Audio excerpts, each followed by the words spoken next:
அண்மைச் செய்தி.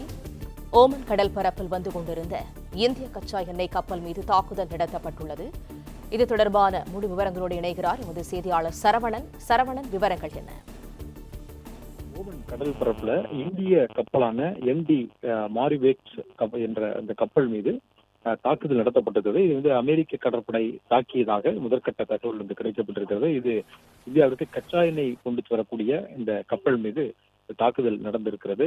இந்த தாக்குதல்ல கப்பல் சேதமாகி கப்பல் கடலில் தத்தளித்துக் கொண்டிருந்ததாக அதில் இருந்த மாலுமிகள், இந்திய மாலுமிகள் உட்பட அந்த 24 பேரும் தொடர்ந்து உதவிகரம் கோரியிருந்தார்கள். அது தொடர்பான காட்சிகள் இதெல்லாம் வெளியாகி இருந்த நிலையில அந்த மாலுமிகள் பத்திரமாக இருக்கிறார்கள் என்று மத்திய அரசும் தெரிவித்திருந்தது. 24 பேரும் பத்திரமாக இருப்பதாகவும் துறைமுகங்கள், கப்பல் போக்குவரத்து மற்றும் நீர்வழிகள் அமைச்சகத்தினுடைய கப்பல் போக்குவரத்து பிரிவினுடைய இயக்குநர் ஓபேஷ்குமார் தெரிவித்திருந்தார். இந்த நிலையில 24 பேரும் ஹெலிகாப்டர் மூலமாக பத்திரமாக மீட்கப்படக்கூடிய அந்த காட்சிகள் வெளியாகி இருக்கிறது. ஓமன் கடற்பரப்புல நடத்தப்பட்ட இந்த தாக்குதல்னால இந்தியா கச்சா எண்ணெய் கப்பல் மீது நடத்தப்பட்ட தாக்குதலில் அவர்கள் கடற்பரப்புல தத்தளித்தார்கள். அவர்களை பத்திரமாக மீட்கக்கூடிய அந்த காட்சிகள் தான் தற்போது வெளியாகி இருக்கிறது. பிளே ஸ்டோர் மற்றும் ஆப் ஸ்டோரில் இருந்து பாலிமர் செயலியை QR கோடு மூலம் பதிவிறக்கம் செய்யுங்கள்.